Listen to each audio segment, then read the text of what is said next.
everyone. You're welcome to the Women Lighthouse podcast. This is a community for purpose-driven women who desire to live their dreams and aspirations. Our mission is to inspire you to live your dreams one day at a time while serving as a beacon of hope and guidance. We will be addressing various issues related to womanhood. Join me as we explore our journey of life together. I am your host, Women Hamilton.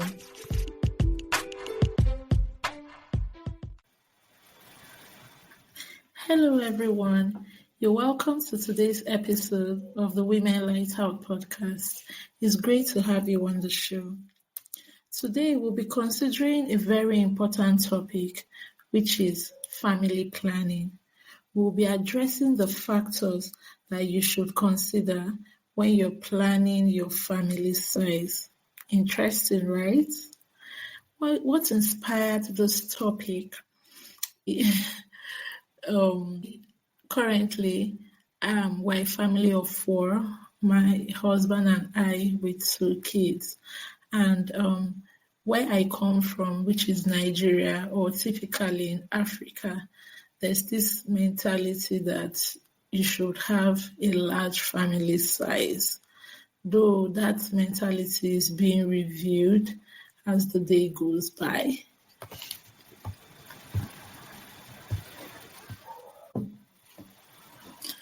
I recall while my husband and I were courting, the conversation of how many kids we want to have came up, and randomly we decided, okay, we'll have 4 kids, 2 boys, 2 girls. On our wedding day, then the MC, when it was time to cut the cake, now brought up this concept that he was going to count from 10, and once he gets to the number of children we want to have, we should cut the cake. The countdown began. And when he got to the number 3, we cut the cake. In other words, we wanted to have 3 kids. Random decision from 4 to 3. Okay, we're now married. Shortly after we got married, in fact, immediately I took him. And there's this expectation in Africa that once you get married, the next thing is you should have kids. In fact, if after 6 months the woman's belly has not started protruding, they begin to ask questions, they begin to mount pressure. What are you waiting for? So that mentality of I want to wait for the first 1 year, enjoy my spouse before we start thinking of having kids. No typical African parents who support that kind of decision. They'll begin to put pressure on you. So we had our first child. First pregnancy was a bit challenging. It was a high-risk pregnancy, but it turned out we had a child, a son. Then shortly after that, because of the experiences I had during the course of the pregnancy, we were not really keen about having another child immediately. But by the time I looked at the fact that, I would love to focus on my career, so why not just have kids all at once so that, you're done with childbearing and you now focus on your career. So I now brought up the idea with my husband. After a little persuasion, he was on board, took in for my second child, and we had a daughter. So after 2 kids, we began to reason, are you sure we really want to have these 3 kids that we planned on having? We began to consider certain factors, and we looked at it. Okay, even if we wanted to have a 3rd child, we have a boy, we have a girl, is there really any need to go a 3rd time? But family members will not even hear that one, because there's this unwritten law in Nigeria and by extension Africa that the least number of kids you should have is 3 kids. Having 2 kids is a no-no. Once you have 3 kids, they will say, okay, you've done well, that's fine. Okay, we can consider, having other kids. But we now had to reassess, and we said, no, we just want to have 2 kids. And that's where we are now. And this really got me thinking that this actually what many people face when it comes to determining their family size. And if you ask a couple typically today, when you were courting, what were the factors you considered in determining what your family size would be? You would discover that most people didn't really put certain things into consideration. It was just a random decision. Okay, we'll just have 3 kids. So, okay, I come from a large family, or I love a large family. Let's have 4 kids. Just those random decisions. So that's the essence of today's podcast. We're going to be talking about the 3 considerations that should influence your decision in what your family size should be.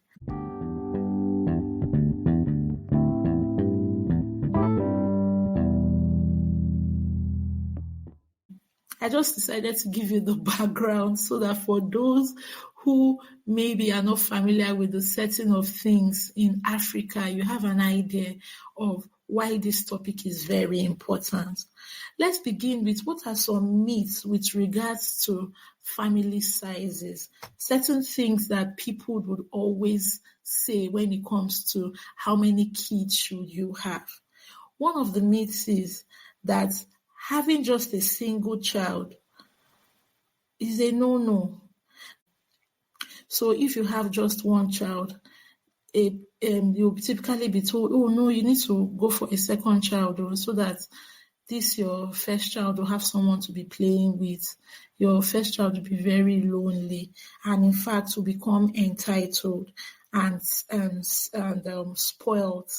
So, but if you have another child, the child will have a play buddy, and the child will learn how to share.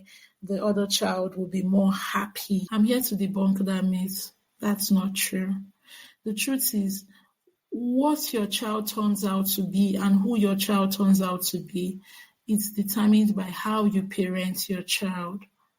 Also, with regards to loneliness and being entitled or being self-centered, once you expose your only child to play buddies, that they have playmates, they go to school, they develop friends, they build friendships, you are intentional about ensuring that your child socializes with other kids.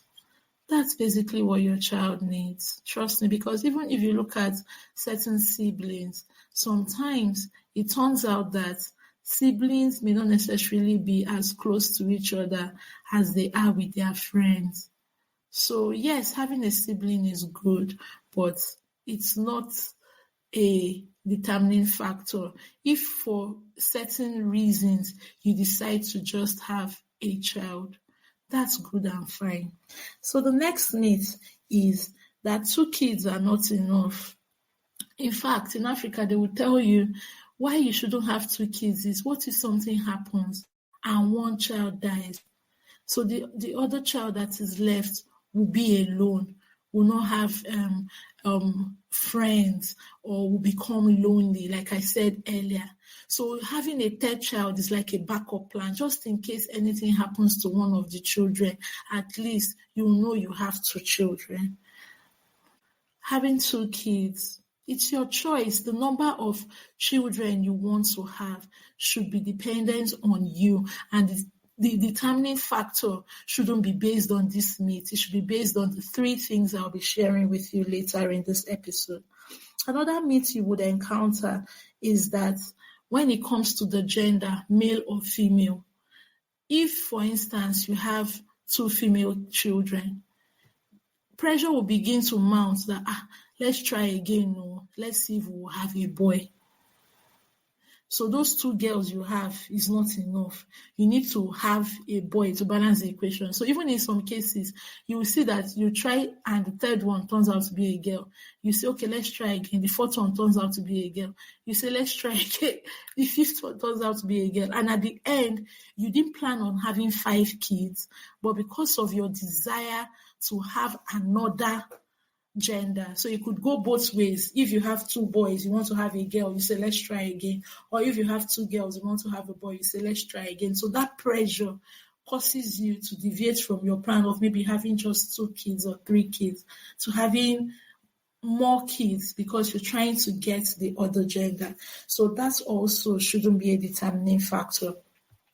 Then some people believe that when you have bigger families, the more the merrier. That's what they will tell you.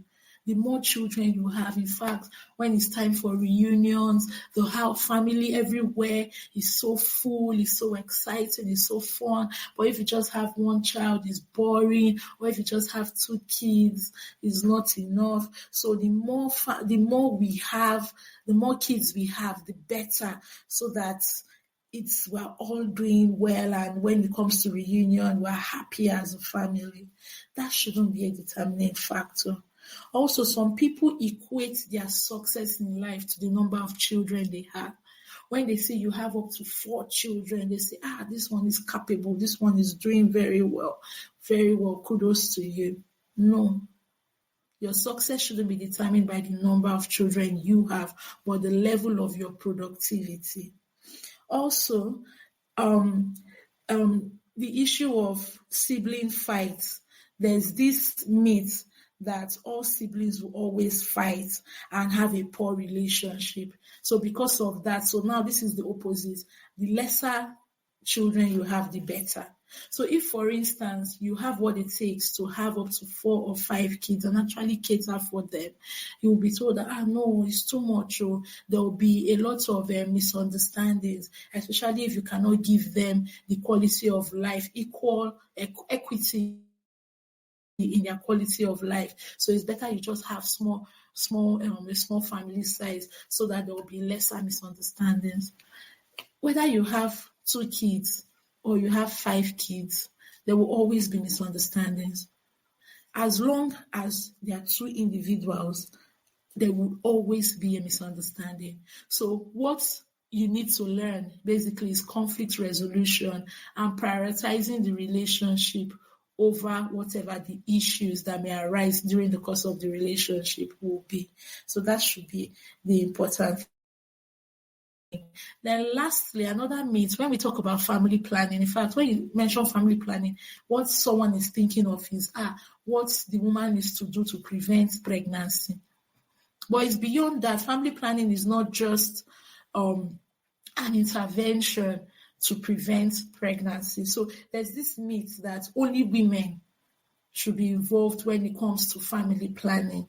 The man doesn't have a role to play.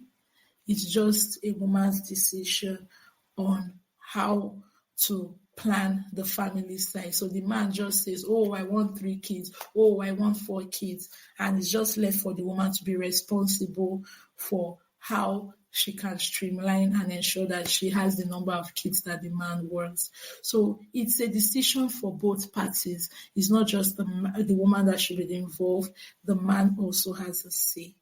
So why is it even important to plan your family size? Why? Why can't you just randomly wake up and say, I want to have 2 children or 3 kids? Why do you even need to plan your family size? It's important because it helps you make an informed decision. When you take the 3 kids I'll be sharing with you into consideration, you have an informed decision. Like I shared earlier, when we decided we wanted to have 4 kids, it was just random. Let's just have 4 kids. The implications of having 4 kids, we did not know. So, but when you plan your family size, you sit down and put things into consideration, you can make an informed decision about how to plan financially, about even your health, how to plan your health, your reproductive health.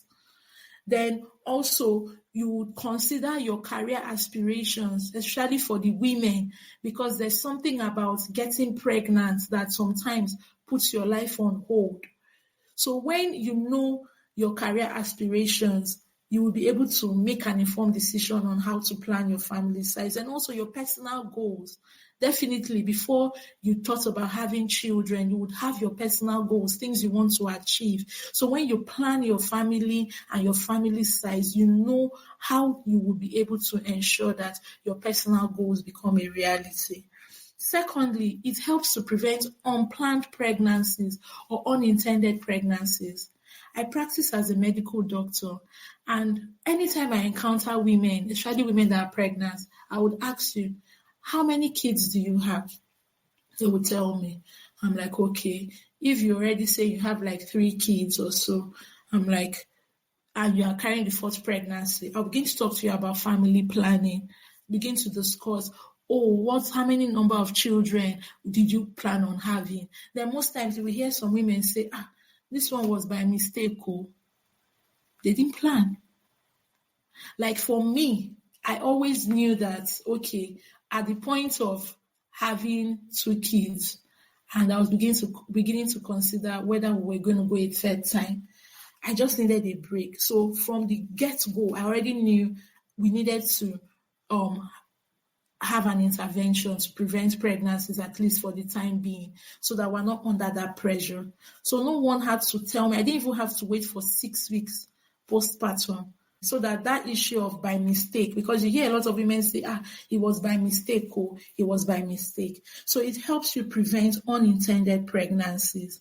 And also, as the parents of a growing child, it can be overwhelming emotionally. So it helps the parents not to feel overwhelmed or under pressure to provide for a child when they are not able to, or when they don't have the capacity to do that. Also, planning your family size helps to improve maternal and child outcomes. There are many times we see women that shortly after they delivered their child, because they didn't plan, they didn't engage in an intervention to space their children, they take in. Usually the recommended duration in between pregnancies should be at least 18 months, because when you're pregnant, there's a lot of physiological changes, there's a lot of changes in your body, hormonal changes and all, and even during the course of breastfeeding. And we see that many women breastfeed for at least 1 year.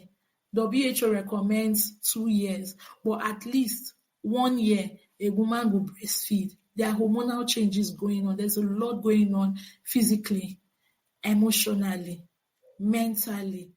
So it's the outcome or the risks to the mother and the child reduces when you space your pregnancies.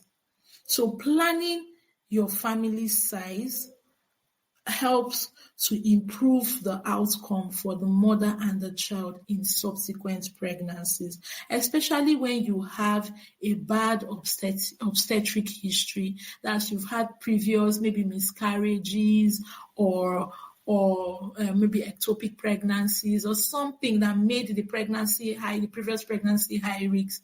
You need to give yourself some space to recover before you consider going another time. And lastly, it helps to have a positive impact on the environment and the society. There is a common quote that says that the society is made up from the family. Family is the unit that makes up a society. So if you have a large number of children that you can cater for, it has a way of putting a strain on natural resources, on increasing the population growth and all that. That's why you see in some developed countries, there are some countries where they will tell you cannot have more than a certain number of children, because those are the countries that are involved in the well-being of the society. So if you have a lot of children and you can't cater for them, it's now a burden to the government to be able to cater adequately for these people. So when you limit your family size to what you can cater for, it helps to reduce population growth and helps to provide a more sustainable and equal opportunity for all population.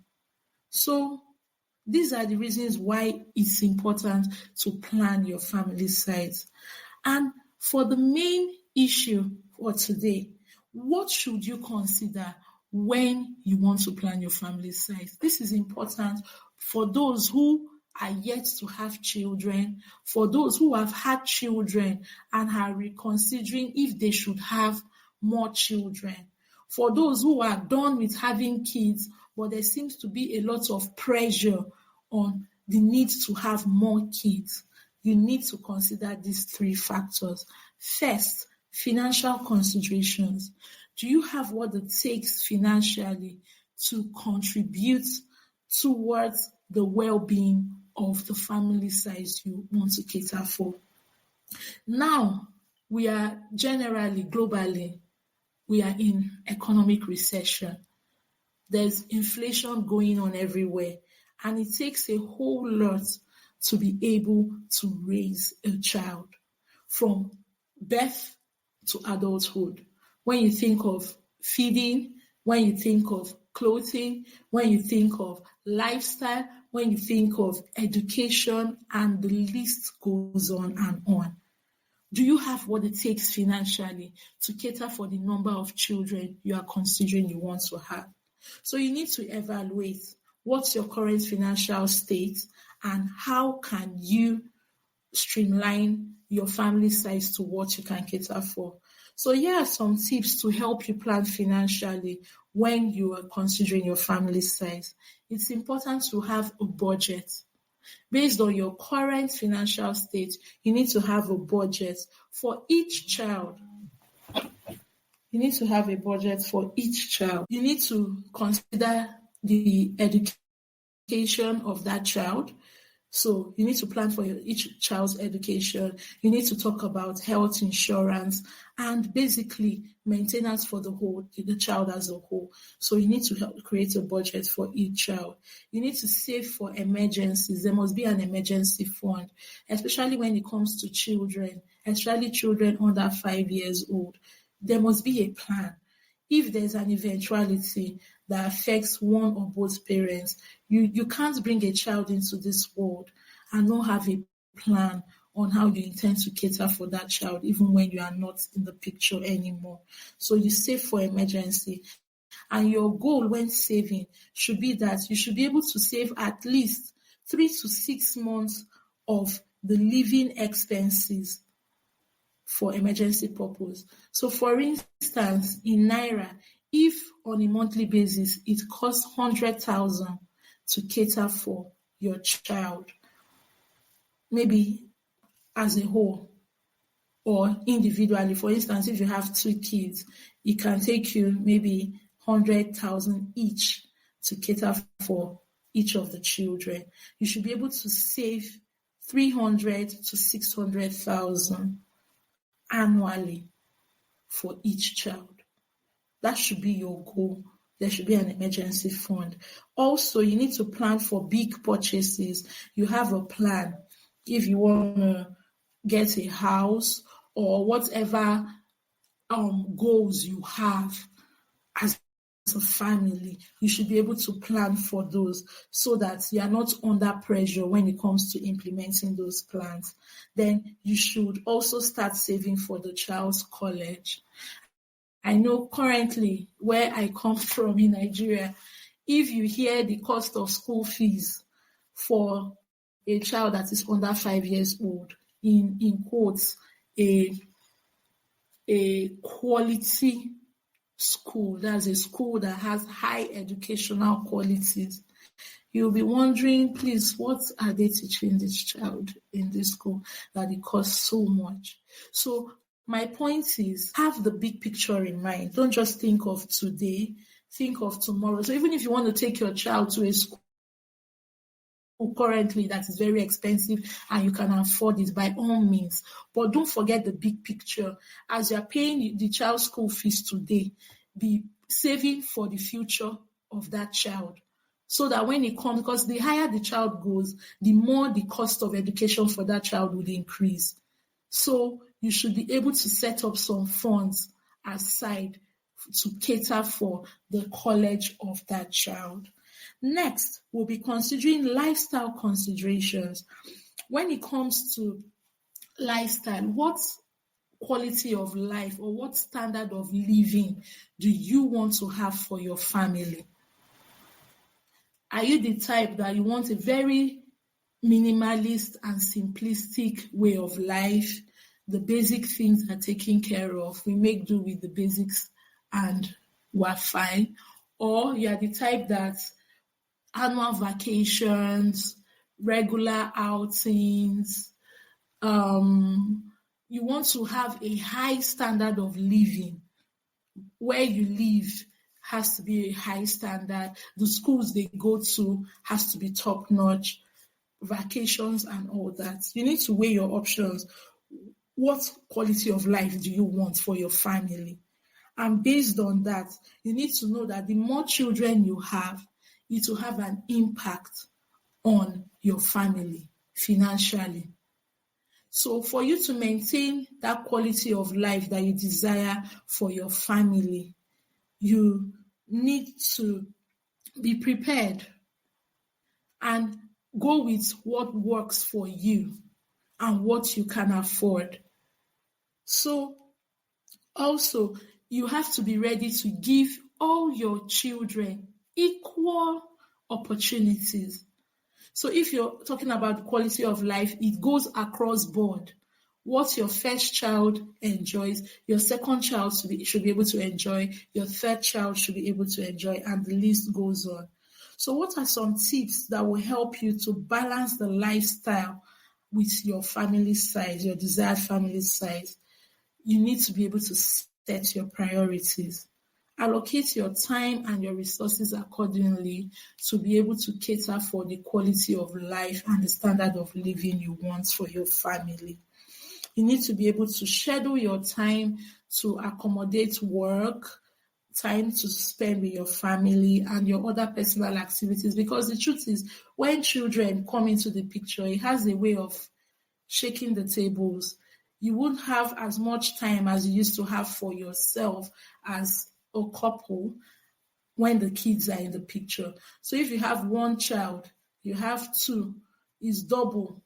So if, for instance, once you got married, you used to spend like 5 hours together, a child comes into the picture, to reduce it to maybe like 3 hours. I'm giving an instance now. Then imagine now being two children times two. It reduces it to like 1 hour. So you have to be intentional about making it work.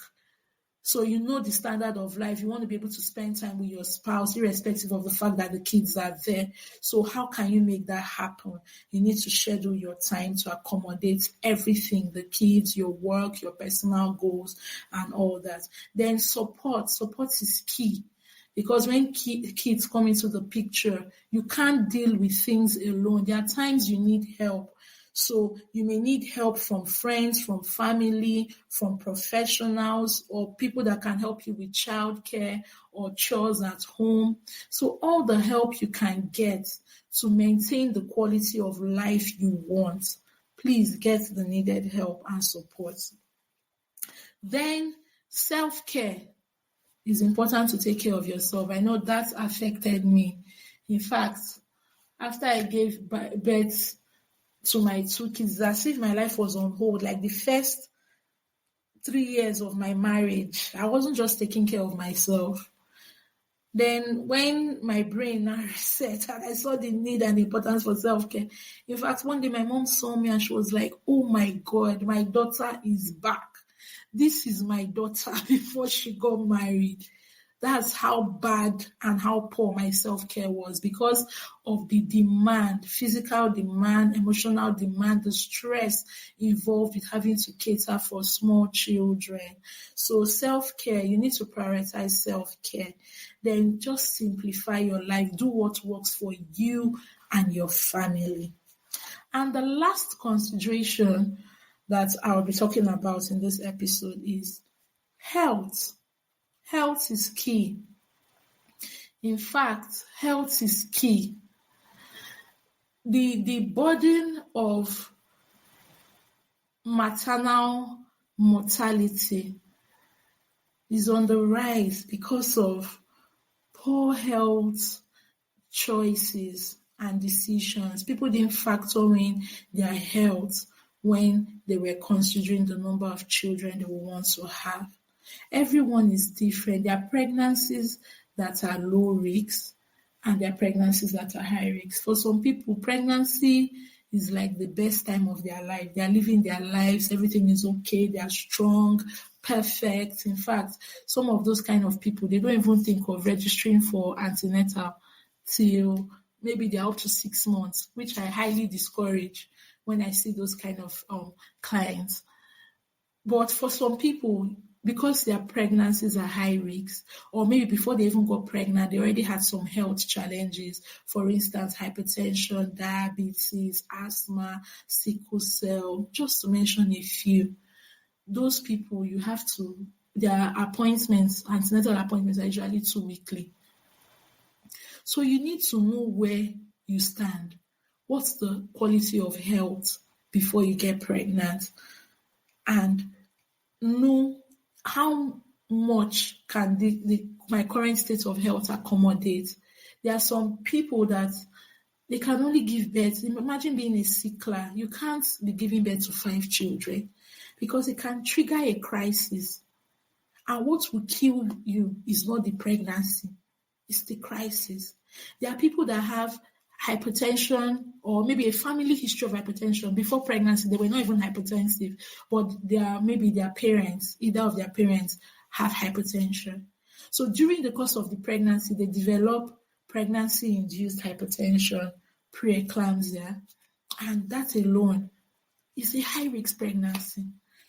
In fact, there comes a stage in that pregnancy that if the blood pressure cannot be controlled with medications and the levels of protein in urine are on the increase, it's not reducing as they're monitoring it, they will tell you we need to terminate this pregnancy, not for the sake of the child, for the sake of the mother. Because until that baby is taken out,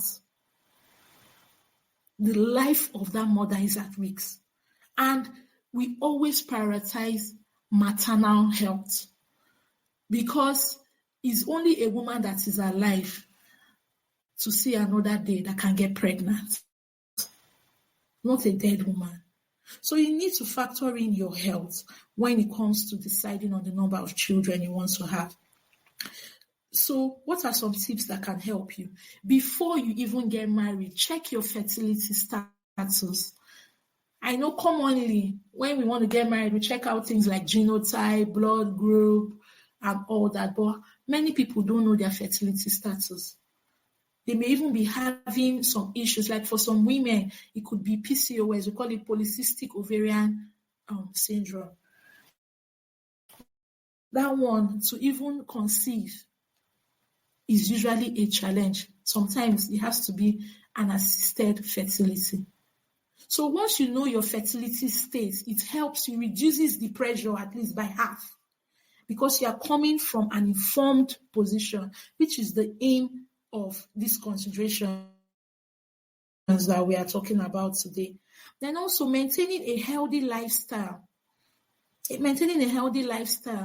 Especially when you know you have a family history of 1 or 2 medical issues, like I mentioned earlier, you know that you need to maintain a healthy lifestyle.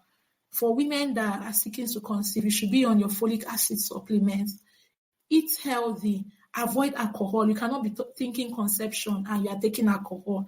It doesn't go hand in hand. So you need it. Same for the men. It's not just for the women. Their sperm counts can be affected by various factors. So you need to factor in those things. Maintain a healthy lifestyle, regular exercise, healthy diet. Then consider genetic counseling.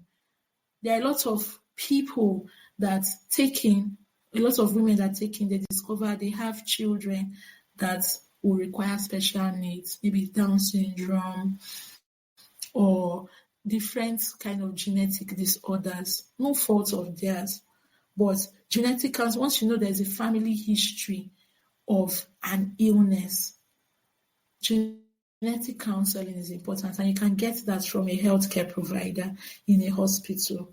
And it's important for the life of the mother and for the baby.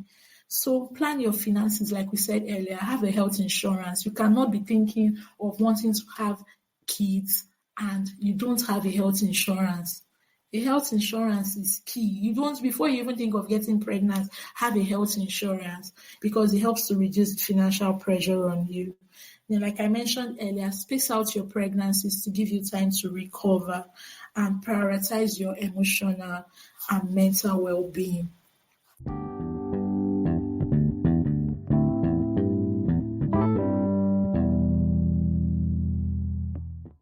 This topic I just talked about is very important. It may be trivialized, but it's very important because family planning is a crucial decision that requires careful considerations and various factors that I've mentioned, which are financial stability, the health state of both husband and wife, and also the quality of life you want to live. The family is a unit that should be able to thrive successfully for the society to be able to strive. So whether you choose to have a large family or a small family, it's your choice. Just ensure that this choice which you are making is a choice that you can comfortably cater for and will bring you joy and peace. The key is to make an informed decision and be intentional about your choice that aligns to your values and your priorities. I hope with this episode you've been enlightened on why you should consider these factors when it comes to considering how many children you should have.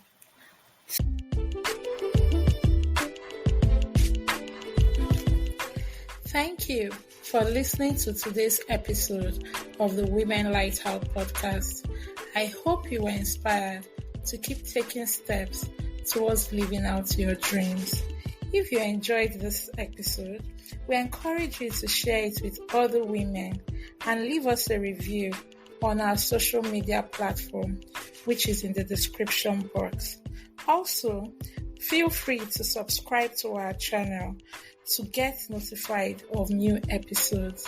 Till I come your way on our next episode, keep living, keep dreaming. Bye for now.